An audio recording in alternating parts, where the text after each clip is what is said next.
नमस्कार, मैं हूं सैयद अखिल। आप देख रहे हैं मेरे साथ परभनी आज तक। शिवसेना को परभनी में 31 साल पहले शिवसेना को पॉलिटिकल पार्टी बोलकर शिवसेना को पहली बार ही परभनी डिस्ट्रिक्ट से जो चुनाव चिन्ह मिला था धनुष्यबाण का, पहली बार हिंगोली और परभनी डिस्ट्रिक्ट एक होने की वजह से अशोक देशमुख खासदार बने थे। खासदार बनने के बाद यहाँ से जो चुनाव चिन्ह मिला था और उसके बाद ही शिवसेना का बाले किला माना जाता है परभनी जिला। परभनी जिले से जब शिवसेना से खासदार अशोक देशमुख ये पहली बार चुनकर आए थे, जब उसके बाद में जब शिवसेना यहाँ शुरू हुई तो शिवसेना के किसी भी तरह से शिवसेना से कंसल्टेड जो लोग होते हैं वो लोग समाज में अगर किसी पर अन्याय होता है तो अन्याय को इंसाफ में बदलने की ताकत शिवसैनिक रखते हैं, ऐसा माना जाता है। और हकीकत भी ये बात है। हम आज तक देखते रहे स्वर्गीय बाला साहब ठाकरे से, तो आज महाराष्ट्र के मुख्यमंत्री उद्धव राव जी ठाकरे ये भी शिवसेना के मुख्यमंत्री हैं और 3 पार्टियों को लेकर चल रहे हैं और महाराष्ट्र में कामयाबी के साथ सत्ता इनकी चल रही है पिछले 1.5 साल से। उसी जीवन में आज हम आए हैं एक ऐसे शिवसैनिक के पास में जो परभनी जिले के पेड़गांव गांव में रहते हैं। ये शिवसैनिक है, कट्टर शिवसैनिक है। बाला साहब ठाकरे की जो नीति है और नीतियों को किस तरह से इन्होंने एक्सेप्ट किया है वो इनसे जानते हैं। सुहास देशमुख पेड़गांवकर साहब हैं हमारे साथ में। सुहास देशमुख पेड़गांवकर साहब, परभनी आज तक में आपका स्वागत है। सेना परभनी जिले में जो बाले किला माना जाता है, किस तरह से शिवसेना को बाले किला माना जाता है और शिवसैनिक जो होते हैं ये इंसाफ दिलाने का काम करते हैं, जैसा कि महाराष्ट्र में शिवाजी महाराज ने अपनी जनता को न्याय दिलाने का काम किया है। महाराष्ट्र में उसके बाद में महाराष्ट्र में स्वर्गीय बाला साहब ठाकरे ने महाराष्ट्र में अपनी जनता को न्याय दिलाने का काम किया है। और आज की डेट में पूरे महाराष्ट्र में शिवसेना के मुख्यमंत्री उद्धव बाला साहब ठाकरे ये भी इंसाफ दिलाने का काम जनता में कर रहे हैं और पहला ऐसा मुख्यमंत्री है जो बहुत अच्छा काम कर रहे हैं, शिवसेना के मुख्यमंत्री है। क्या कहना चाहेंगे आप अपनी पार्टी के बारे में? सुहास देशमुख पेडगावकर, मी एक शिवसैनिक आहे। मागच्या बऱ्याच दिवसापासून मी शिवसेनेचं काम करतो। त्यापूर्वी मी खासदार आपले जे सध्याचे खासदार आहेत संजय उर्फ बंडू जाधव साहेब यांच्यासोबत राजे संभाजी मित्रमंडळाचं मी वयाच्या 18व्या वर्षापासून काम करतो। त्यांचे माझे 1998 पासूनचे संबंध आहेत। त्यानंतर मी पक्षाचं देखील काम करत आलेलो आहे। आणि आज ज्या घटनेसाठी तुम्ही माझ्याकडे आलात मुलाखत घेण्यासाठी, तर तो जो स्वप्नील काळे जो आहे तो एक शिवसैनिक असून माझा खूप जवळचा मित्र होता। आणि मित्र होता तर मागच्या 1.5-2 वर्षापूर्वी तो वारला। त्यामुळे म्हणजे त्याच्या कुटुंबावर जे संकट आले, आपण सर्वांनी या चर्चेतून पूर्ण ऐकलेलं आहे की त्याच्या ज्या जमीन खरेदी विक्रीच्या व्यवहारामधून जो त्याच्यावर आपल्या परभणी जिल्ह्याचे खासदार संजय जाधव यांच्या वतीनं जो अन्याय झाला त्याला वाचा फोडण्यासाठी म्हणून आम्ही आज इथं जमलेलो आहोत। आणि कसं आहे की ते त्यांची बाजू मांडत असताना काळे कुटुंब ज्यावेळेस ही गोष्ट त्यांच्यावर संकट आलं, मी पहिल्यांदा त्या काळे कुटुंबाची जाऊन भेट घेतली माझा मित्र म्हणून। आणि ज्यावेळेस मी वस्तुस्थिती जाणून घेण्याचा प्रयत्न केला त्यावेळेस मला पूर्णपणे लक्षात आलं की ह्या काळे कुटुंबाची पूर्णपणे फसवणूक झालेली आहे आणि यांना पूर्ण अंधारात ठेवून खासदार आणि त्यांच्या काही लोकांनी संगनमत करून त्यांची जी आज 10 कोटी रुपयाची जमीन आहे तो बळकावण्याचा प्रयत्न केलेला आहे। आणि एक शिवसेना पदाधिकाऱ्याकडूनच एका शिवसैनिकाच्या कुटुंबाला जो की मयत आहे त्याला रस्त्यावर आणण्याचं काम जे खासदार साहेबांकडून झालं त्याला विरोध म्हणून आणि त्या गोष्टीला आणि त्या कुटुंबाला न्याय देण्यासाठी मी आज त्या कुटुंबासोबत उभा आहे। आणि कायमस्वरूपी जोपर्यंत न्याय भेटणार नाही तोपर्यंत मी या कुटुंबासोबत कायम उभं राहणार आहे। शिवसेना में एक ऐसा हमने देखे हैं कि जब भी परभनी ज़िले के हद तक हमने ये देखा है कि शिवसेना एक ऐसी पार्टी है जो लोगों को न्याय दिलाने का काम करते हैं। और आपने बताया है कि आप राजे संभाजी मित्र मंडल के सदस्य हैं 1998 से और आज के जो परभनी के खासदार है संजय जाधव, इनके आप बहुत करीबी दोस्त हैं। आप शिवसेना के जो लोग हैं ये किसी भी समाज का कोई भी व्यक्ति अगर है तो अगर उस व्यक्ति पर अन्याय होता है तो ऐसी सूरत में अन्याय जिस व्यक्ति पर होता है उसको न्याय दिलाने का, इंसाफ दिलाने का काम शिवसेना के लोग करते हैं। उसके बावजूद खासदार साहब पर आपने ये आरोप लगाया है कि खासदार साहब ने काले कुटुंब के ऊपर जो अन्याय किया है, ये कौन सा बेस पर आपने उन पर अन्याय लगाने की कोशिश की है की खासदार साहब, हम जब से देखते हैं खासदार साहब ने तो ऐसा कोई काम किया हुआ नाही आहे. आता तुम्ही म्हणतात ती गोष्ट एकदम बरोबर आहे, कारण मी 98 पासून काम करत असताना आम्ही अक्षरशः त्यांना ज्यावेळेस आम्ही त्यांचे फॅन होतो, 98 पासून काम करत असताना आमच्यापेक्षा वयाने थोडे मोठं असल्यामुळे आम्ही त्यांना प्रति बाळासाहेब ठाकरे समजायचो. एवढा आदर आम्ही त्यांचा करायचो. आमच्या सुखदुःखामध्ये असू द्या, एक युवक म्हणून ते आमच्या कायमस्वरूपी पाठीशी राहायचे आमच्या. आणि आम्ही त्यांच्या जीवावर आम्ही म्हणजे प्रत्येकांना न्याय देण्यासाठी. आणि थोडक्यात सांगायचा मुद्दा की हे जे कुटुंब आज जे अन्यायग्रस्त झालेलं आहे, त्या कुटुंबाला सुद्धा 1998-99ला न्याय देण्याचं काम खासदार साहेबांनी केलेलं आहे. ज्यावेळेस ते साधे एक शिवसैनिक होते, एका हट्ट्याच्या सावकारानं याच स्वप्नील काळेच्या कुटुंबाची 10 एकर जमीन बळकवण्याचा प्रयत्न केला होता. त्यावेळेस स्वतः खासदार साहेबांनी तिथे एक शिवसैनिक म्हणून पक्का उभा राहून त्यांनी ती जमीन त्या कुटुंबाला परत मिळवून दिली. आज ते पूर्ण कुटुंब त्याच्या उपकाराखाली दबलेलं होतं, आजपर्यंत ते मानते आणि त्या कुटुंब त्यांना मानतं. हे खासदाराचे कामं आम्ही स्वतः जवळून बघितलेले आहेत.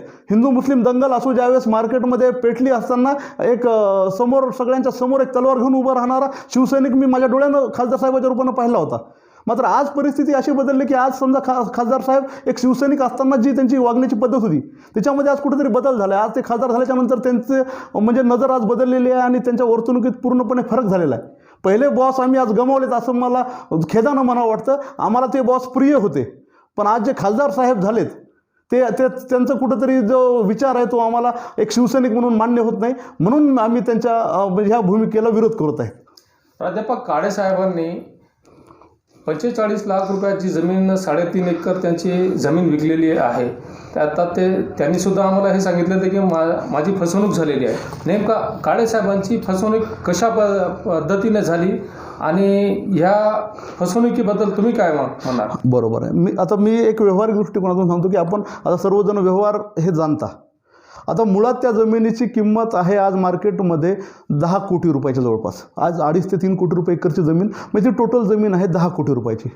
आणि खासदार साहेबांनी जे पत्रकार परिषदेमध्ये सांगितलं की मी ती जमीन पूर्णपणे पैसे देऊन केली, मी चेकने पूर्ण व्यवहार केला, अकाउंट टू अकाउंट पेमेंट दिलं. मग आणि त्यांनी मग दिले किती? त्यांनी स्वतः पत्रकार परिषदेत मान्य केलं की मी फक्त 45 लाख रुपये दिले. मग मला हे विचारायचं की एखादी व्यक्ती 10 कोटीची जमीन 45 लाख रुपयाला कसं काय विकू शकेल? त्याच्या उपर मी अजून सांगू इच्छितो की आज खासदार साहेबांचे आणि स्वप्नील काळे कुटुंबाचे एकदम घरेलू रिलेशन आहेत. मग ज्यावेळेस तुम्ही काळे साहेबांकडून जमीन खरेदी करीत असताना तुम्ही त्यांच्या काकूंना ओळखतात, त्यांच्या मुलींना ओळखतात. मग ह्या सगळ्या लोकांशी तुम्ही चर्चा करायला पाहिजे होती. जर तुम्हाला जमीन खरोखर खरेदी करायची असती आणि त्यांची जर अडचण असली असती तर त्यांनी ती जमीन सर्वानुमते तुम्हाला विकली असती. आज जे सगळे म्हणतात, पण एक लक्षात घ्या की जरी विकली असती तर 10 कोटीची जमीन कोणी एवढ्या स्वस्त विकली नसती. हा मुद्दा लक्षात घ्या. त्याच्यामुळं हा व्यवहार चुकीचा झाला असं माझं मत आहे. एक शिवसैनिक म्हणून आपण सुद्धा एक शिवसैनिक आहात. एक शिवसेनेचा जो कार्यकर्ता असते किंवा पदाधिकारी असतं, आज आपण एक पोस्ट टाकलेली आहे. महाराष्ट्राचे माजी राज्यमंत्री तथा पाथरी विधानसभा मतदारसंघाचे आमदार, सध्याचे आमदार सुरेशरावजी वरपुडकर यांच्या एक चहा पिताना एक फोटो टाकलेला आहे आणि त्याच्यावर एक कॅप्शन टाकलेलं आहे, आपण नेता असा पाहिजे. जर वरपुडकर साहेबांनी त्यांच्या मनात आणलं असते तर अर्धा परभणी जिल्ह्याचे 7-12 त्यांच्या नावावर केले असते. हा काय आहे? आपण कट्टर शिवसैनिक आहात, बरोबर. काँग्रेसच्या लोकांची आपण तारीफ करता, प्रशंसा करता, हा काय? बरोबर आहे. मी व्यक्ती म्हणून मी तुम्हाला सांगतो की वैयक्तिक वरपुडकर साहेबांचे आणि माझे कौटुंबिक संबंध आहेत. मी वरपुडकर साहेबांसोबत देखील राजकारणामध्ये बरेच दिवस काम केलं. आपण सत्तेचा काळ जर वरपुडकर साहेबांचा बघितला तर तेवढ्या सत्ता असताना असलेला नेता परभणी जिल्ह्यामध्ये दुसरा कुठलाच नाही. मात्र असं असताना देखील आजही कुठेही त्यांनी वर आजच्या त्यांच्या 30-35 वर्षाच्या राजकीय कारकिर्दीमध्ये कुठेही अशा प्रकारचा त्यांच्यावर कुणावर अन्याय केल्याचा आरोप, विकासाच्या बाबतीत आरोप होतात, ते मान्य विरोधक म्हणून कान्य करू आपण. विकास झाला नाही झाला, आज मीही शिवसेनेमध्ये काम करतो, मीही विरोधक म्हणून निवडणुकीमध्ये त्यांच्या विरोधात काम केलं. मात्र एक व्यक्तिमत्व जे असते, आज आपण अखिल सर तुम्ही देखील त्यांच्यासोबत काम केलेलं आहे. मला तुम्ही सांगा की एवढी सत्ता असताना देखील त्यांनी कुणाला मोठ्या आवाजात बोललेलं तुम्ही कधी पाहिलंय का? आम्ही तर कधी पाहिलेलं. मग ही गोष्ट आहे. मग आज मला सांगा एवढी सत्ता असताना ते काय करू शकत नव्हते? आज खासदारांपेक्षा तर सर्व सत्ता स्थान त्यांच्या ताब्यात होती. महानगरपालिका त्यांच्या ताब्यात होती, जिल्ह्याचे ते मंत्री होते, आमदार होते, 20 वर्षापासून स्थानिकचे होते. मग ते तर पाहिजे तेवढ्या जमिनी बळकावू शकले असते ना लोकांच्या. पण त्यांनी असा कुठलाही त्यांच्यावर आरोप झाला नाही. म्हणून मग मी त्याच्यामध्ये एक तुम्ही तर फक्त उल्लेख केला, मी फक्त एक त्याचा शेअर लिहिला आहे की जो खानदानी रईस है ओ मिजाज रखते है नर्म आपना. आणि यांच्या बाबतीत हा शेर आहे. पुढच्या ओळी खासदार साहेबांच्या बाबतीत आहे की तुम्हारा लहजा बता रहा है तुम्हारी दौलत नई नई है. मग आज यांना जी नवीन दौलत आली ना, त्यांचा जो त्यांच्यामध्ये जो घमेंड आणि जो अहंकार आला आहे, तोच कुठंतरी त्यांच्या म्हणजे चुकीच्या वर्तणुकीला कारणीभूत आहे असं मला वाटतं. आणि त्याच त्यांच्या अहंकारातून त्यांनी हे स्वप्नील काळे कुटुंबासोबत जे चुकीचं वर्तन केलं हे आपल्याला दिसून येत आहे. अभी स्वप्निल काळे जो कुटुंब एक ये जो प्रकरण चल रहा है परभनी ज़िले में, परभनी ज़िले के अभी हमारी नज़र में तो परभनी के जो खासदार है, जिसे हम परभनी ज़िले के लाड़के खासदार कहते हैं, अब संजय जादव साहब के काम तो हमने बहुत देखे हैं, अच्छे काम देखे हैं, उनके बुरा काम कभी हमारे कोई सामने नहीं आया, क्योंकि हमारी नज़र में कभी उन्होंने बुरा काम करता हुआ हमारे को दिखे ही नहीं. जबकि आप एक कट्टर शिवसैनिक है, कट्टर शिवसैनिक होने के बाद आपको इस केस में क्या नज़र आता है कि काळे कुटुंब ने जो खेत उनको बेचा हुआ है वो खेत उनको वापस मिलेगा, या ये खेत काळे प्राध्यापक प्रोफेसर रामप्रसाद काळे ने जो बेचा हुआ है अपनी बेटियों का हिस्सा ना देते हुए और अपने वाटनी नहीं करते हुए, तो इसको कहाँ पर ब्रेक लगेगा और आपको अन्याय के खिलाफ आवाज़ उठाते हुए कहाँ पर आपको न्याय मिलने की आशंका नज़र आ रही? बरोबर. आता पहिला विषय तर हा आहे की खासदार साहेबांनी जो अन्यायकारक भूमिका घेतली याबद्दल सर्व जिल्ह्यांच्या लोकांना एक नवल वाटायले.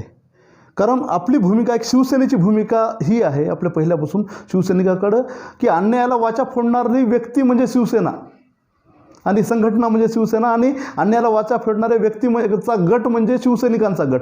असं पाहायला असताना मला तर पहिली अपेक्षा तर खरं विषय तर हा आहे की ज्यावेळेस समजा नाही का खासदार साहेबांना त्यांचं कुटुंब भेटलं होतं, त्याच वेळेस आपल्याला अपेक्षित होतं की खासदार साहेबांनी म्हणायला पाहिजे की ठीक आहे, माझ्याच्यानं नजर चुकीनं झालं आहे, मला माहीत नव्हतं तुमच्या कुटुंबाची परमिशन नाही म्हणून, आणि तो विषय तिथंच मिटवायला पाहिजे होता. पण त्यांनी तसं न करता, हालाकी ते कुटुंब आहे ना, जेवढे पैसे दिले त्याच्यापेक्षा कितीतरी जास्त पैसे देत असताना देखील खासदारांनी सांगितलं की मला तुम्ही 10चे 100 जरी दिले तरी मी ही जमीन तुम्हाला परत देणार नाही.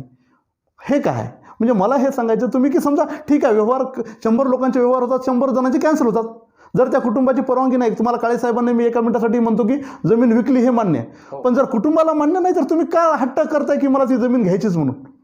तुम्ही सोडून द्या ना. मला काय म्हणायचं, असे व्यवहार कितीही कॅन्सल होतात.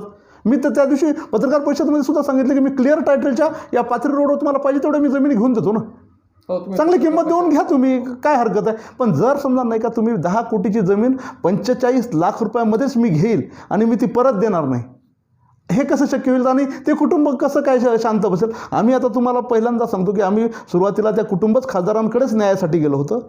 आता खासदारांनी न्याय दिला नाही. आता आमचं सगळ्यांचं श्रद्धास्थान आहे मातोश्री निवासस्थान, म्हणजे माननीय उद्धव साहेबांचं आणि स्वर्गीय बाळासाहेब ठाकरेंचं निवासस्थान, जिथं की पूर्ण महाराष्ट्राचा न्याय होतो. मग आता आम्हाला दुसरा त्याच्याशिवाय पर्याय नाही. आम्ही मातोश्रीचा दरवाजा ठोठावणार आहोत आणि काळे कुटुंबाला मातोश्रीच्या दरबारात आम्ही न्याय मागितल्याशिवाय राहणार नाही. इस प्रकरण में पाथरी के जो आमदार है, राष्ट्रवादी कांग्रेस के आमदार बाबाजानी खान दुर्रानी, बाबाजानी खान दुर्रानी साहब का इसमें क्या रोल है कि इन्होंने खासदार साहब के विरोध में जो काम किया है, ये काळे कुटुंब को जो इंसाफ दिलाने की कोशिश की है, ये ऐसा आरोप खासदार साहब ने लगाया है पत्रकार परिषद में कि बाबाजानी खान साहब ने जो मेरे पर आरोप लगाए ये कहाँ तक सही है? क्या आपकी नजर से? तर सांगायचं मी सांगतो त्याचं उत्तर की काळे साहेबांनी देखील सांगितलं की काळे साहेबांची सासरवाडी पाथरी मतदारसंघातली आहे, आणि ज्यावेळेस त्यांच्यावर हा खासदार साहेबांनी अन्याय केला त्यांना तर धक्काच बसला. मग त्यांनी सुरुवातीला खासदार साहेबांकडेच न्याय मागण्याचा प्रयत्न केला, पण त्यांनी त्याला नाकारलं. बाकी बऱ्याच नेत्यांकडे मी नाव घेत नाही, त्यांनी प्रयत्न केले, जे पाहुणे आहेत त्यांचे पाहुणे पडतात अशा नेत्यांकडे प्रयत्न केले, पण त्यांना यश आलं नाही. मग त्यांच्या सासरवाडीच्या लोकांनी सांगितलं की आपण बाबाजानी साहेबांच्या कानावर ही गोष्ट घालू, ते काय म्हणतात पाहूत. मग हे काळे कुटुंब त्या आमदार साहेबांकडे गेलं आणि आमदार साहेबांकडे जाऊन त्यांनी कागद ज्यावेळेस दाखवले तर आमदार बाबाजानी साहेबांचं राष्ट्रवादीचे असले तरी मी यासाठी आदर करतो की त्यांनी सांगितलं की मी फक्त राजकीय विरोध म्हणून ह्या गोष्टीमध्ये तुम्हाला मदत करणार नाही. तुम्हाला जर असं वाटत असेल की मी माझे आणि खासदार साहेबांचे राजकीय मतभेद आहेत म्हणून तुम्हाला मदत करेल तर ते करणार नाही. त्यांनी म्हणले की मला तुम्ही आधी 2 दिवस वेळ द्या, मी तुमचे सगळे कागदपत्र चेक करतो, मला जर तुमची बाजू योग्य वाटली तरच मी तुमची बाजू मांडेल, नाही नसता मी तुम्हाला मदत करणार नाही. मग झालं असं की 2 दिवसानंतर त्यांनी ते पूर्ण डॉक्युमेंट्स चेक केले आणि त्यांच्या लक्षात आलं की खरोखरच या काळे कुटुंबावर अन्याय झालेला आहे. म्हणून मग त्यांनी त्या काळे कुटुंबियांना पाठिंबा देण्याचं भूमिका घेतलेली आहे. आणि मी काळे कुटुंबाचा बाबाजी साहेबांनी पाठिंबा दिल्याच्याबद्दल त्यांचे तर जाहीर आभार मानतोच. पण याच्याशिवाय सुद्धा जे कोणी जिल्ह्यातले लोक, आणि माझं म्हणणं आहे की वस्तुस्थिती तपासून पहा. तुम्हाला जर खरोखर वाटत असाल खासदार साहेबांची बाजू आहे, तुम्ही अवश्य घ्या. पण केवळ तुम्ही नाही का जर दबावापोटी किंवा राजकीय दृष्टिकोनातून जर विचार करून काळे कुटुंबाची बाजू योग्य असतानाही जर तुम्ही भूमिका घेत नसतात, तर मग तुम्हाला नाही का राजकारण करण्याचा अधिकार नाही. कारण राजकारण आपण समाजासाठी करत असताना जर समाजातल्या आपल्या एका कुटुंबावर जर अन्याय होत असेल, आपण जर त्यांना मदत करत नाही, तर मग आपल्या पद, प्रतिष्ठा आणि सत्तेचा काय उपयोग, असं माझं मत आहे. एक शिवसैनिक इस नाते से आप इस परिवार को किस तरह से न्याय दिलाने का काम करेंगे और आपको क्या अपेक्षा है महाराष्ट्र के मुख्यमंत्री उद्धवरावजी ठाकरे साहब से, क्या इस परिवार को न्याय मिलेगा?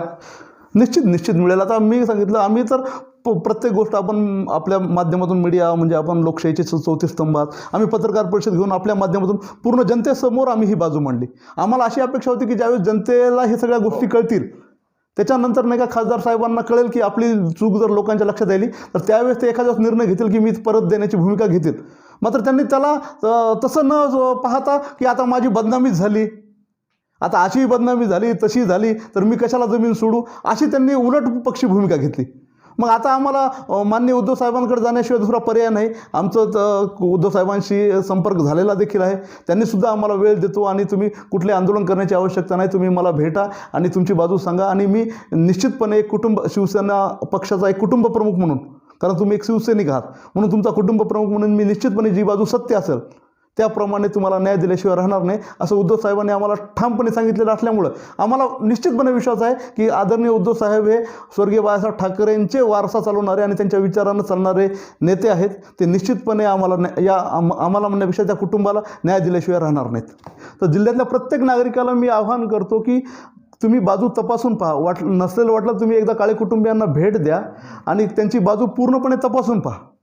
आणि तुम्हाला जर सत्यता वाटली त्याच्यामध्ये, तर मग मात्र ठामपणे तुम्ही शिवसैनिकच नाही तर जिल्ह्यातल्या प्रत्येक पक्षाच्या प्रत्येक व्यक्तीनं त्या कुटुंबाच्या पाठीशी राहणं आवश्यक आहे. कारण ती जी वेळ त्या कुटुंबावर आली, अखिल सर, आयुष्यामध्ये कुठल्याच कुटुंबावर दुर्दैवाने येऊ नये अशी माझी इच्छा आहे. कारण त्या कुटुंबाची झालेली वाताहत मी माझ्या डोळ्यानं पाहिले आणि मग म्हणून मी पेटून उठलो. आणि पेटून उठणारा तोच खरा शिवसैनिक असतो. कारण अन्याय जर जिथं झाला, हे नाही पाहायचं कधी की अन्याय करणारा किती मोठा आहे, तो त्याच्या ठिकाणी मोठा असेल, पण आपण आपलं जीवाचं रान करून जे करता येईल ते त्या कुटुंबासाठी मी करायचा निर्धार पूर्णपणे केलेला आहे. मी जीवनाच्या म्हणजे शेवटच्या क्षणापर्यंत, जोपर्यंत त्याच्यामध्ये आम्हाला न्याय भेटणार नाही तोपर्यंत आम्ही झगडत राहू आणि निश्चितपणे काळे कुटुंबाला न्याय मिळवून देऊ, हा मला विश्वास आहे. बरोबर. आता प्राध्यापक काळे सरांतर आपल्याला माहीत आहे, ते रिटायर्ड आपले GTCचे प्राचार्य होते. एक सुशिक्षित फॅमिली आहे. प्राध्यापक काळे सर, त्यांच्या काकू आहेत प्रेमाताई काळे, त्याची मिसेस स्वप्नीलची आई. त्यांना स्वप्नील नावाचा एक मुलगा होता आणि 2 मुली आहेत, सारिकाताई कदम आणि शीतलताई उस्मानाबादला असते, सारिकाताई अंबाजोगाईला असते आणि स्वप्नील वारला. आणि स्वप्नीलची मिसेस इथली आपले खुळेदाजी जे आहेत त्यांची मुलगी आहे, तर ती इथे आहे. आज त्या कुटुंबामध्ये स्वप्नील गेल्यामुळं, आज करता पुरुष त्या घरातला गेल्यामुळं एक तर वडील खचलेत, त्या कुटुंबाची अवस्था फार वाईट आहे. आता घरामध्ये आहे एक आई, एक तरुण विधवा पत्नी त्या स्वप्नीलची आणि त्याचे 2 लहान लेकरं. आज अशा कुटुंबावर आपण जर आज ही वेळ येत असेल, आज त्यांचा आपण जगण्याचा आधार ते जे आज जागा आहे, त्यांना ती प्रॉपर्टीची किती किंमत आहे हे नंतर ज्यावेळेस रजिस्ट्री झाल्यावर लोकांनी चर्चा केल्यावर कळालं. त्यांच्यासाठी त्या प्रॉपर्टीची किंमतच नव्हती, त्यांचं ते जगण्याचं एक साधन होतं. त्या 4 एकर जमिनीमधून जो त्यांचं उत्पन्न निघायचं ते, आणि समोर जे त्याच्या हॉटेलचे दुकानं किरायानं जे चाललेत ते दुकानातून त्यांना किराया भेटायचं, त्यांचं ते उपजीविकेचं साधन होतं. आणि आज रोजी पूर्ण म्हणजे आज स्वप्नीलच्या मृत्यूनंतर त्यांचा आता जे होतं त्यांचा खर्चाचा भाग संपलेला होता. आज मुली त्यांच्या वेल सेटल आहेत आणि आज त्या कुटुंबाला जमीन विकण्याची काही आवश्यकता नाही, कारण ते कुटुंब आज काळे सरांना पेन्शन येते आणि त्या किरायामध्ये त्यांचं जगतं पूर्ण. मग अशा कंडिशनमध्ये त्यांनी जमीन विकण्याचा निर्णय घेण्याचा काहीच म्हणजे गरज नसताना, अरे बरं विकली तरी की कुटुंबाला न सांगता आणि एवढ्या कमी किमतीमध्ये, असं कसं शक्य आहे? परभनी के आमदार डॉक्टर राहुल पाटिल, इनका भी इस परिवार के साथ में आर्थिक व्यवहार हुआ है उस जमीन को लेकर. बरोबर. तो आमदार राहुल पाटिल का किस तरह का व्यवहार रहा और खासदार संजय जाधव साहब का किस तरह का व्यवहार रहा है? ये 2 जो व्यवहार है, इसमें आमदार राहुल पाटिल की ये लोग प्रशंसा करते हुए नजर आ रहे हैं। हकीकत क्या है एक शिवसैनिक होने के, जबकि ये 4 शिवसैनिक है। 4 शिवसैनिक ऐसे, एक परभणी के खासदार शिवसैनिक, परभणी के आमदार शिवसैनिक, जिसकी डेथ हुई स्वप्निल काळे, ये शिवसैनिक, और आप खुद जो हमारे चैनल पर इंटरव्यू दे रहे, आप खुद एक शिवसैनिक, और जो न्याय देने वाले हैं 5वें स्थान पे हुए उद्धवरावजी ठाकरे साहब जो महाराष्ट्र के मुख्यमंत्री, ये 5 शिवसैनिक है। आपको क्या लगता है इस प्रकरण में आमदार राहुल पाटिल की क्या भूमिका है और किस तरह से उनके साथ में व्यवहार हुआ है, और इन दोनों के मतभेद किस तरह से है, और क्या बताना चाहेंगे आप दोनों शिवसैनिकों के डिफरन्स जो होते हैं व्यवहार में वो? बरोबर. आता तसं पाहिलं तर माझे राहुल पाटलांचे खूप कमी संबंध आहेत यांच्या तुलनेमध्ये. हां, म्हणजे एकतर ते परभणीचे आमदार असल्यामुळं, आम्ही पाथरीचा असल्यामुळं तेवढा संबंध येत नाही. फक्त मैत्रीपूर्ण संबंध आहेत. ते भैयू महाराजांचे ते भक्त म्हणजे शिष्य आहेत. माझी मंडळी भैयू महाराज शिष्य असल्यामुळे एक गुरु बहीण भावाचं नातं त्यांचं होतं आणि तेच नात्यानं आमचं त्यांच्याशी संबंध होता. मात्र नंतरच्या काळामध्ये एक राजकीय क्षेत्रामध्ये काम करत असताना त्यांची आमची भेट झाली. पण या व्यवहाराच्या संदर्भात राहुल पाटलांचा विषय सांगायचा तर त्या कुटुंबानं सुद्धा सांगितलं की राहुल पाटलांनी ज्या स्वप्नील काळेच्या याच्या वेळेस ट्रीटमेंटच्या वेळेस ते करोडो रुपये त्यांचे खर्च झाले, त्यावेळेस राहुल पाटील साहेबांनी त्यांना मदत म्हणून ते पैसे दिले आणि ह्या कुटुंबानेच लाजून त्यांना सांगितले की साहेब आम्ही एवढे मोठे तुमचे पैसे असे घेऊ शकत नाहीत, उद्या तुम्हाला त्याच्या बदल्यात आम्ही गॅरंटी म्हणून काहीतरी पाहिजे, म्हणून त्यांनी स्वतःहून त्या कुटुंबाने त्यांना जमीन नावची करून दिली आणि त्याच्यानंतर ते पैसे त्यांनी ट्रीटमेंटला वापरले. नंतर स्वप्नील काळेचं दुर्दैवानं निधन झालं. त्यावेळेस स्वप्नील काळेच्या कुटुंबाला भेटून राहुल पाटील साहेबांनी सांगितलं की आपल्याला तुमच्या प्रयत्नाला यश आलं नाही, हरकत नाही, मात्र मी तुम्हाला काही बदलणार नाही, ती जमीन जी आहे ती तुमचीच आहे, आज तुम्हीच वाहता आणि भविष्यामध्ये तुम्ही ज्यावेळेस तुम्हाला पाहिजे, मला बँकेचं व्याज देखील नको, तुम्ही माझे जे पैसे घेतले ते मला परत एक हात उसने म्हणून परत द्या आणि मी तुमची जमीन कधीही द्यायला परत आहे. हे झालं माणुसकीचं नातं. आणि इथं तर परिस्थिती नेमकी त्याच्या एकदम उलटी आहे. आता ह्या दोन्हीची तुलना मग मला सांगा की अशा जर परिस्थितीमध्ये पाहिलं तर स्वप्नील देखील खासदारांच्या खूप जवळचा माणूस आहे, म्हणजे 98 पासून त्याचे संबंध आहेत. मग आज मला एक सांगा की तुम्ही खासदार साहेबांनी ह्या गोष्टीत आत्मपरीक्षण करावं पाहिजे की ते कुटुंब आज राहुल पाटलांची प्रशंसा करते. हालाकी त्यांचे आणि त्यांचे संबंध या 5-10 वर्षाचे आहेत. तुमचे 25 वर्षाचे संबंध असताना देखील तुम्हाला आज ते तुमच्यावर टीका करतात आणि राहुल पाटलांना समर्थन करतात, त्यांचं आभार मानतात. या गोष्टीचं आत्मपरीक्षण आपण करावं. या पलीकडे मी काय बोलू शकतो याच्यामध्ये? कट्टर शिवसैनिक सुहास देशमुख पेडगावकर साहब, जो शिवसेना ये जो पॉलिटिकल पार्टी है जिस काम के लिए पहचानी जाती है, वो काम ये है कि जो लोग, जिन लोगों पर अन्याय होता है, अत्याचार होता है, ऐसे लोगों को न्याय दिलाने का, इंसाफ दिलाने का काम महाराष्ट्र में ही नहीं बल्कि पूरे इंडिया में शिवसेना पार्टी की जानिब से किया जाता है। और स्वर्गीय बाला साहब ठाकरे जब जिंदा थे तो इस शिवसेना पार्टी के किस तरह के फैसले हुआ करते थे ये आपने बखूबी देखा होगा जब बाला साहब ठाकरे जिंदा थे उस वक्त, और आज भी एक कामयाब मुख्यमंत्री के तौर पर आज हम महाराष्ट्र के मुख्यमंत्री उद्धव ठाकरे साहब को देख रहे हैं किस तरह से वो एक सक्सेसफुल गवर्नमेंट चला रहे हैं महाराष्ट्र में। एक शिवसैनिक के तौर पर परभणी के खासदार संजय जाधव साहब क्या इस परिवार को न्याय दिला पाएंगे, या ये कि महाराष्ट्र के मुख्यमंत्री उद्धव ठाकरे साहब एक शिवसैनिक होने के नाते एक शिवसैनिक को इंसाफ दिला पाएंगे, या कोर्ट में ही ये फैसला होगा कि किस परिवार को इंसाफ मिलेगा? ये आने वाला वक्त ही बताएगा। आप देखते रहिए मेरे साथ परभणी आज तक। New fashion mobile shop Mahavir complex Juna Mondha Parbhani. आप हमारे मोबाइल शॉप में Vivo mobile, Samsung mobile, one plus mobile, MI mobile, Oppo mobile और उसी के साथ इलेक्ट्रॉनिक में TV, fridge, washing machine, fan, mixer और आपके लाडले बच्चों के खिलौने मिलने का परभणी शहर का Wahid Markaz new fashion mobile shop Mahavir complex Juna Mondha Parbhani. Mobile क्रमांक 8862080406, उसी के साथ 9764617117। मिर्जा मेस, सुबेदार नगर, डिपो के पास परभणी।